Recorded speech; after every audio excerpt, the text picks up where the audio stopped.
Kalian tahu nggak sih kalau selama ini kita ngobrolin seputar hubungan antar negara, geopolitik, ekonomi global, bahkan sampai ke konflik kepentingan antara negara besar dan negara produsen.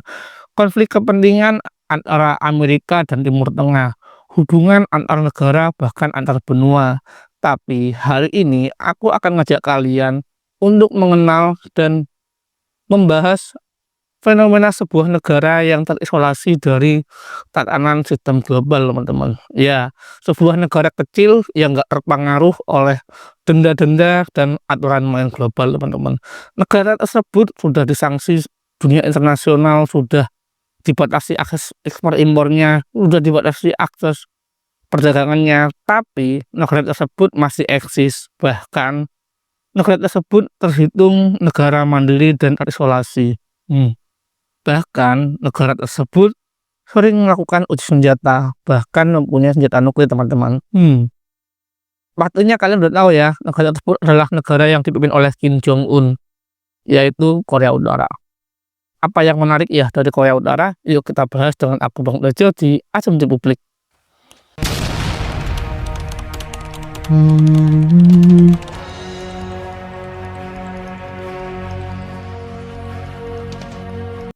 Alangkah baiknya kalau kita membahas tentang sejarahnya dan tentang kenapa Korea Utara ini mengundur diri dan konflik apa yang terjadi antara Korea Utara dan dunia internasional.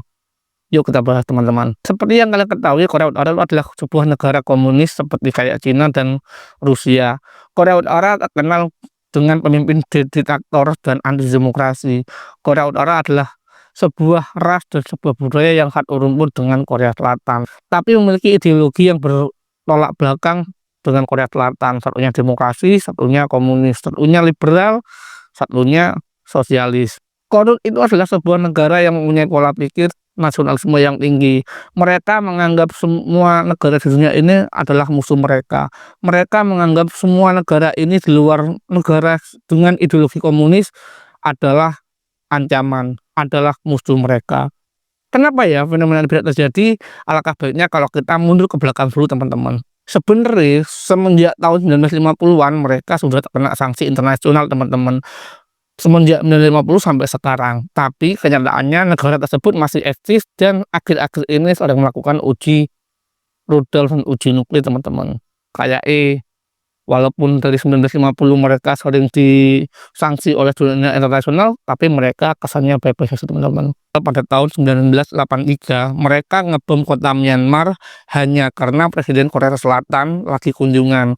Targetnya selamat, tapi 21 warga sipil tewas. Di tahun 1987 mereka meledakkan pesawat Korean Air, bunuh sekitar 15 orang hanya untuk ganggu Olimpiade Seoul, teman-teman. Mindsetnya udah di luar nalar. Jadi pola pikir tersebut sudah sejak dulu, teman-teman, sudah sejak 1983. Bahkan dengan satu tujuan dan satu kepentingan untuk satu orang, korbannya adalah warga sipil, teman-teman. Ya, sepanatik dan sekeras itu pemikiran orang-orang Korea Utara ini, teman-teman. Sebenarnya sanksi apa sih yang membuat mereka harusnya tertekan? Yuk kita bahas, teman-teman. Jadi sekitar tahun 2006 PBB itu jatuhin sekitar 12 sanksi totalnya, teman-teman. Itu cuma dari PBB aja, belum lagi dari negara-negara seperti Amerika Serikat, Jepang, Korea Selatan, Eropa, Australia. Dan sanksinya tersebut adalah meliputi embargo senjata, larangan ekspor impor, bahkan sampai pembukuan aset, teman-teman.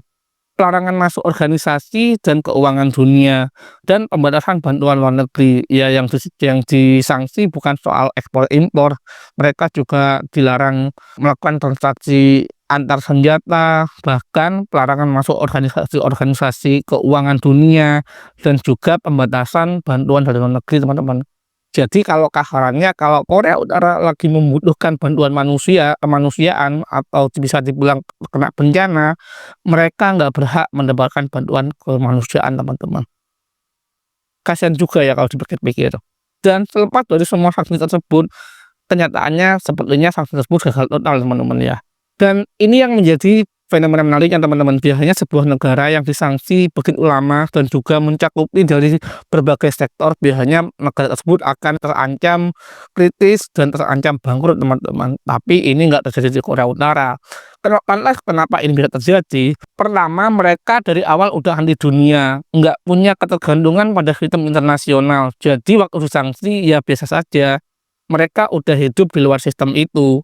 Ya karena sistem mereka adalah sistem komunis dan otoriter, itulah yang membuat sanksi-sanksi internasional mereka sanksi internasional ini nggak berlaku teman-teman, karena mereka udah biasa nggak tergantung sama barat teman-teman.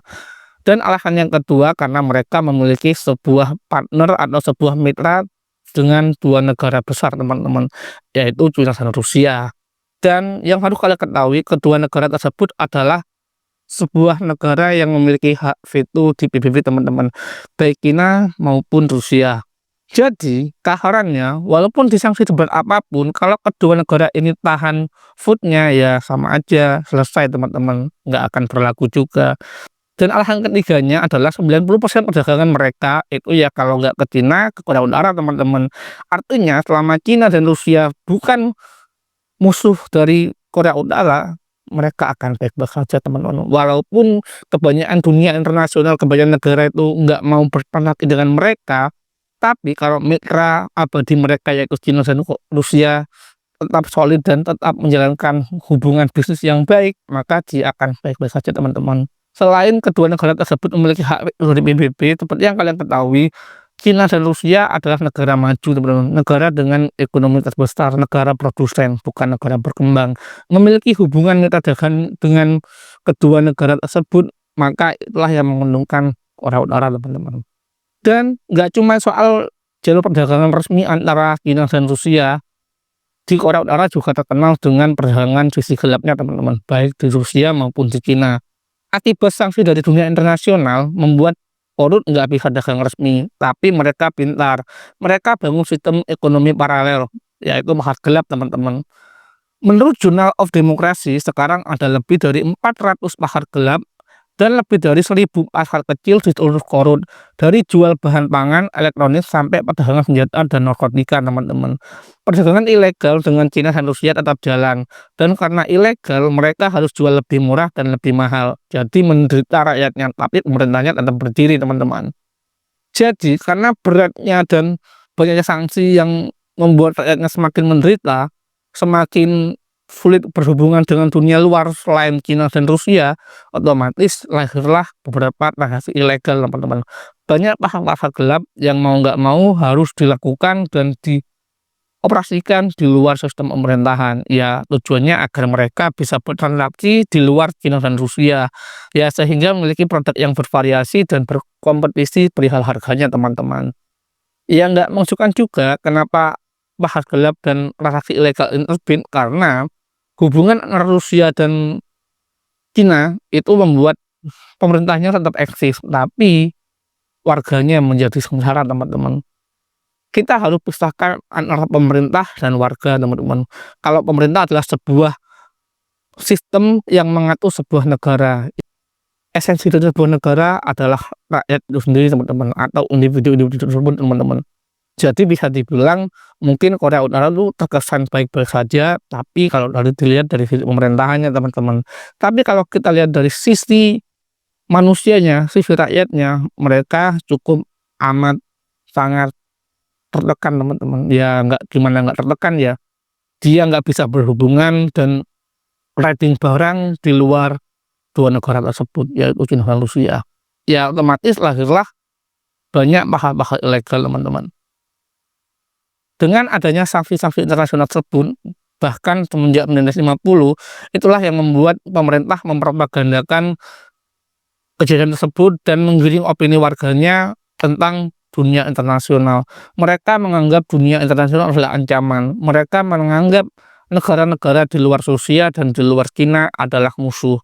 Itulah yang membuat mereka sangat ingin dan sangat amat serius untuk menggarap senjata nuklir teman-teman, karena Buat mereka semuanya adalah ancaman, jadi mereka harus mempertahankan diri.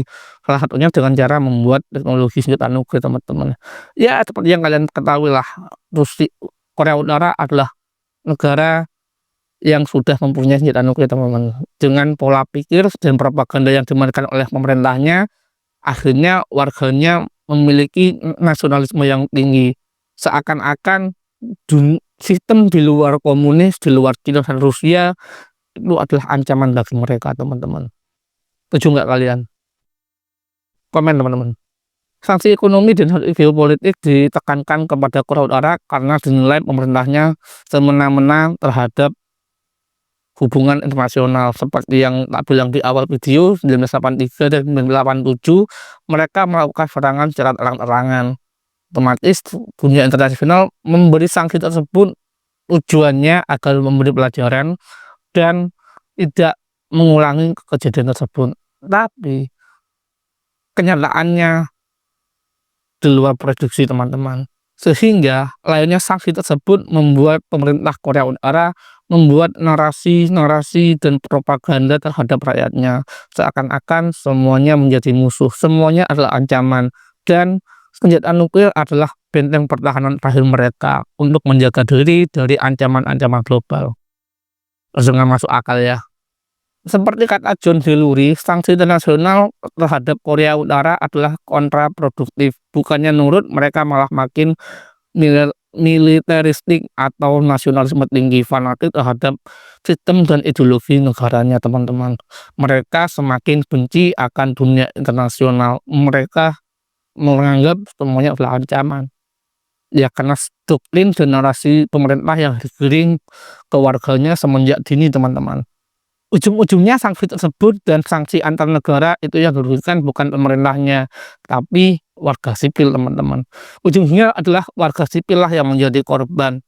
Harusnya mereka menikmati kemajuan, harusnya mereka menikmati hubungan antar manusia sesama negara, hubungan antar negara rakyatnya harmonis-harmonis aja. Tapi karena adanya kepentingan pemerintah, mereka menganggap kita sebagai ancaman warganya, teman-teman. Ironis ya. Dan ada berita yang menyayangkan, teman-teman, yaitu karena embargo dan sanksi internasional, bantuan kemanusiaan PBB tertahan. Pada tahun 2018, lebih dari 4.000 warga Korea Utara meninggal karena penyakit yang harusnya bisa disembuhkan dan bisa diatasi, teman-teman. Banyak yang kelaparan, sumber daya masih tertahan, tapi rudal tetap diluncurkan. Ya, karena adanya sanksi tersebut, maka 4.000 warga menjadi melayang, teman-teman.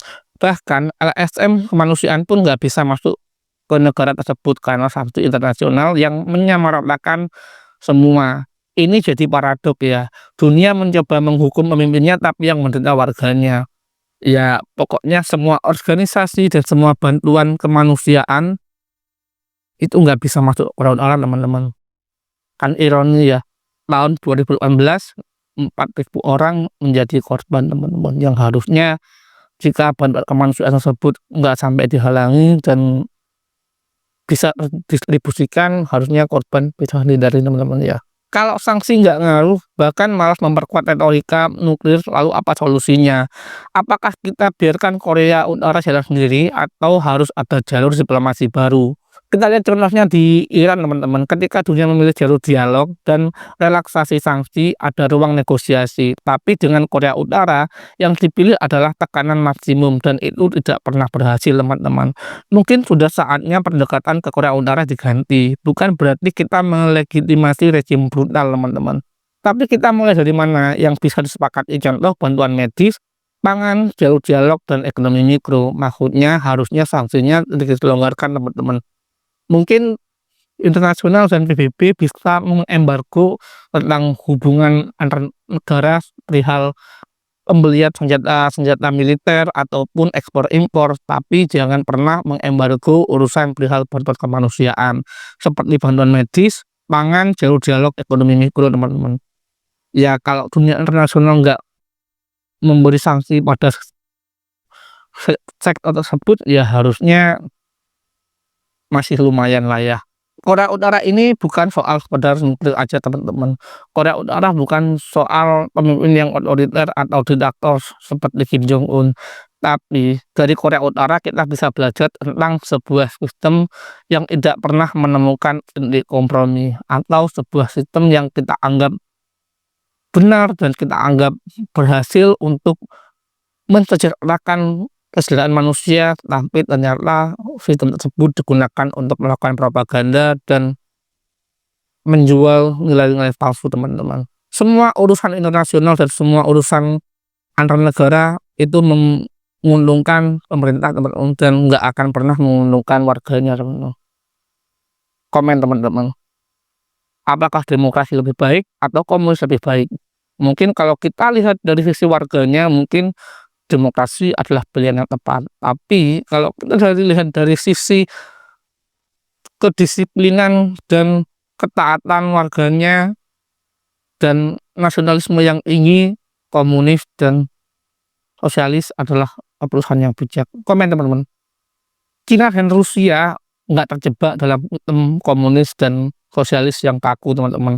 Mereka mengadopsi dan mengawinkan antara demokrasi, kapitalis, liberalisme, dan sistem sosialis dan komunis yang mereka miliki. Mereka memiliki sistem mengkawinkan.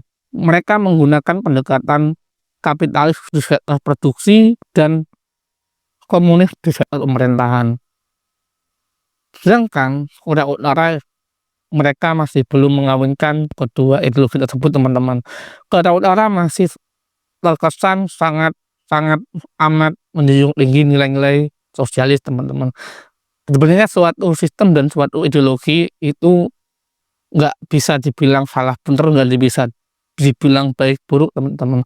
Semua sistem dan semua peraturan, semua cara main itu tergantung apa yang dikejar, apa yang menjadi tujuannya. Apakah demokrasi bagus, apakah komunis bagus, apakah liberal bagus, apakah sosialis bagus, apakah kapitalis yang bagus, semua itu soal tujuan dan kesepakatan bersama. Soal apa yang ingin kita capai sebagai sebuah negara. Kalau kita mementingkan produksi dan kemajuan dan kompetisi, maka kapitalis dan demokrasi dan liberalisme itu patut dipertimbangkan, teman-teman. Tapi jika yang kita kejar sebagai sebuah negara dan sebuah perkumpulan adalah sebuah kesetaraan, kemakmuran, dan kesejahteraan, maka kayak sistem komunis dan sosialis bisa dipertimbangkan, teman-teman. Karena sistem komunis dan sosialis memandang semua warga, semua rakyat sama di hadapan pemerintah, teman-teman. Semua orang memiliki hak yang sama dan produksi nggak bisa dimiliki oleh satu individu. Sebuah kapital dan sebuah alat produksi nggak bisa dikuasai oleh satu individu. Maka ketimpangan ekonomi dan ketimpangan si kaya dan si miskin di negara komunis bisa ditekan habis-habisan, teman-teman. Tapi kelemahannya adalah kurangnya kompetisi. Jika kurangnya kompetisi, maka sulit untuk mendapatkan inovasi. Jika sulit mendapatkan inovasi, maka sulit untuk melakukan sebuah kemajuan dan sebuah progres, teman-teman. Ya, semuanya soal pilihan, semuanya soal apa yang ingin dituju. Ada yang kan bilang hidup untuk kaya, hidup untuk terus berprogres. Tapi di satu sisi ada yang bilang hidup untuk dinikmati. Hari ini, hidup untuk hari ini, hidup sekali dan harus dinikmati. Semuanya memiliki plus minus, teman-teman. Dan kalian setuju yang mana, teman-teman? Sistem dengan kompetisi yang sehat atau sistem dengan persaingan yang tidak begitu kompetitif, sehingga suatu masyarakat bisa menikmati dan lebih enjoy hidupnya, teman-teman. Komen, teman-teman. Nanti kita bahas tentang demokrasi dan komunis. Dan mungkin video kali ini itu dulu, dan aku pamit undur diri dan bye-bye.